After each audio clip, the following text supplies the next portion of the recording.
Every online payment looks the same on the surface. A click, a confirmation, and money appears in an account. But behind that moment, two companies are deciding how much of that money actually stays. Stripe and PayPal power millions of checkouts every day. Their fees look similar. Their promises sound familiar. Yet once payments scale, customers come from other countries, or something goes wrong, those fees stop behaving the same way. So which platform quietly takes more over time? And why do so many businesses only notice after growth forces the comparison? Stripe and PayPal are often compared by a single number. A percentage. A few cents. On paper, the difference looks small enough to ignore. But fees do not behave the same way once payments scale, once customers come from different countries, and once something goes wrong. That is where the real comparison begins. At first, payment fees seem simple. A percentage. A few cents. Nothing that feels worth stressing over. But if the difference between two platforms were really that small, businesses would not keep switching years later. So what actually changes once payments start stacking up? Stripe begins with a number that barely moves. For domestic online card payments, it charges about 2.9% plus 30 cents per transaction. That rate stays consistent as volume grows. There are no tiers to unlock and no bundles to decode. When a customer pays, the cost is already known. PayPal starts higher. Its standard online rate for goods and services is closer to 3.49% plus 49 cents. For a single sale, the difference feels minor. But what happens when that sale repeats every day? Or every hour? Now add international customers to the picture. Stripe applies a clear structure. International cards usually add about 1%, and currency conversion adds another 1%. The increase is visible and predictable. Sellers can calculate it before the payment even happens. PayPal also supports international payments across far more countries, which is a real advantage. But its currency conversion often includes a 3 to 4% markup built into the exchange rate. Many sellers never see it listed separately. The money simply arrives lower than expected. So here's the question most businesses forget to ask. Is it cheaper to know the cost up front, or cheaper to discover it after the money lands? This difference becomes more noticeable with scale. Stripe was built for digital businesses that expect growth. It connects directly to websites, apps, and subscription systems. Customers do not need Stripe accounts. They enter card details and move on without leaving the site. PayPal places its brand at the center. That brand brings trust. Buyers recognize it instantly, especially first-time customers. That trust can raise conversion rates, which is why many businesses start there. But that trust comes with structure. Payments move through PayPal before reaching the business. And structure affects how problems are handled. What happens when a customer disputes a charge? Stripe charges a dispute fee, usually around $15. But the rest of the business's funds continue moving. Evidence can be uploaded. If the business wins, that fee is often returned. The disruption stays limited. PayPal also charges dispute fees, often closer to $20. But it frequently freezes the disputed amount immediately. In some cases, access to the balance is limited until the case is resolved. That can last weeks. So here is another question worth asking. Is a dispute just a cost, or is it a pause on access to money? Payouts reveal another difference. Stripe deposits funds automatically, often daily, depending on region. The timeline is visible. Once a payment clears, it moves without another decision. PayPal holds funds in a PayPal balance first. Sellers then transfer money to a bank. Standard transfers take time. Instant transfers cost extra. Many sellers use instant transfers during busy periods, slowly adding another layer of fees they rarely track. Stripe removes that choice entirely. The payout happens on schedule. But PayPal does have one clear advantage: in-person payments. Its point-of-sale rates can be as low as 2.29% plus 9 cents, making it attractive for physical stores, pop-ups, and events. Stripe supports in-person payments too. But PayPal's ecosystem often feels simpler for non-technical setups. Subscriptions tilt the balance again. Stripe was built for recurring billing. Failed payments trigger smart retries. Cards update automatically. Revenue loss stays lower. PayPal supports subscriptions, but with fewer tools and more limits. So when everything is added up, the real question becomes clear. Is the better platform the one that feels easier on day one, or the one that stays cheaper on day 100? At first, Stripe looks clean and almost boring. For domestic online payments, it charges around 2.9% plus 30 cents per transaction. No tiers.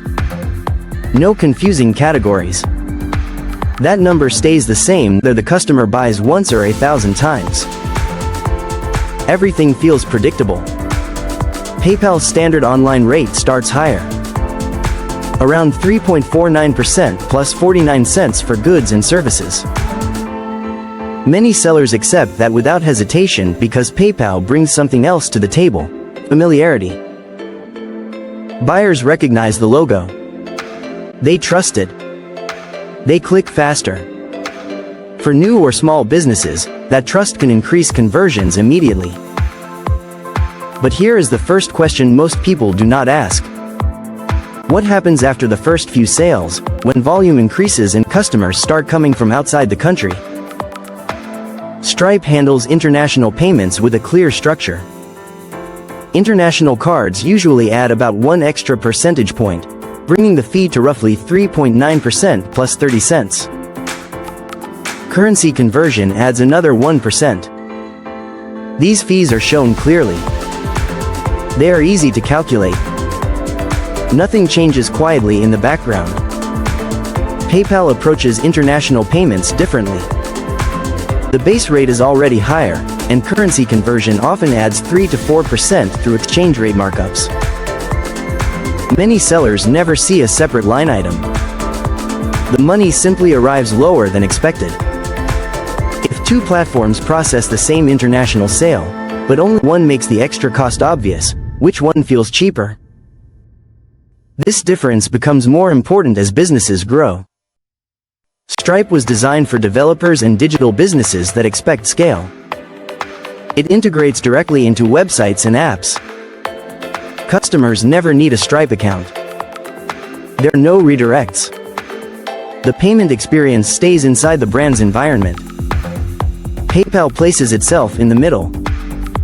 That middle layer creates trust, but it also creates control. Payments move through PayPal before reaching the business. That structure affects how fees, disputes, and payouts behave later. Now consider something many sellers overlook at the start. What happens when payments are not online? This is one area where PayPal can shine. Its in-person point-of-sale rates are often lower, around 2.29% plus 9 cents per transaction. For physical shops, pop-ups, or events, that difference adds up quickly. Stripe supports in-person payments too, but PayPal's long history with point-of-sale gives it an advantage for simple physical setups. But then comes the moment every business eventually faces. What happens when a payment is disputed? Both Stripe and PayPal charge dispute fees, usually between $15 and $25. On paper, that looks equal. In practice, it feels very different. Stripe treats disputes as isolated events. The disputed amount is held, but other funds continue flowing. Evidence can be submitted through dashboards. If the business wins, the dispute fee is often returned. Cash flow remains mostly intact. PayPal takes a stricter approach. Disputed funds are frozen immediately. In some cases, entire balances become limited until the case is resolved. For small sellers, this can feel alarming. For larger sellers, it can disrupt payroll, inventory, or advertising spend. So here's the next question. Is a dispute just a fee, or is it a temporary loss of access to money? The answer depends on the platform. Now look at how money actually reaches the bank. Stripe pays out automatically. In many regions, payouts happen daily. The timeline is visible. Pending balances and expected deposits are clearly shown. Once a payment clears, it moves without another decision. PayPal holds money inside PayPal first. Sellers then transfer funds to their bank accounts. Standard transfers take time. Instant transfers cost extra. That extra fee feels optional, but in reality, many sellers rely on it when cash is needed quickly. Over time, those instant transfer fees quietly pile up. They are rarely tracked as processing costs, but they are exactly that. If one platform charges once and moves on, and the other charges again for speed, which one becomes cheaper over a year? Subscriptions reveal an even deeper difference. Stripe was built with recurring payments at its core. Monthly plans, usage-based billing, free trials, automatic cart updates, and smart retries for failed payments are native features. Fees remain consistent across billing cycles. Revenue leakage stays low. PayPal supports subscriptions too, but with limitations. Features require specific products. Retry logic is simpler. Customization often requires workarounds or external tools. For digital businesses, this matters more than it seems. Failed payments that are not recovered quietly cost far more than a small percentage difference in fees. Invoicing adds another layer. Stripe charges extra for paid invoices on certain plans, such as Starter or Plus. PayPal's invoicing uses a higher base transaction rate. In both cases, invoicing costs more than standard checkout payments. The difference is visibility. Stripe separates the cost. PayPal blends it into higher percentages. Now everything connects. PayPal offers ease of use, immediate trust, and strong in-person rates. It is excellent for quick setups, non-technical users, and physical payments. Stripe offers transparency, predictability, and control. It is built for growing digital businesses, international customers, subscriptions, and custom checkouts. Is the cheaper platform the one with the lower starting rate, or the one with fewer surprises later? The answer becomes clear with time. PayPal feels cheaper at the beginning because it removes friction. Stripe feels cheaper in the long run because it removes hidden costs. The real fee is not the percentage shown on the pricing page. It is how many times money is touched before it reaches the bank. And that is something most businesses only notice after growth forces the comparison. If this breakdown helped make payment fees clearer, hit like, subscribe for more clean comparisons. And share this with someone choosing a payment processor right now.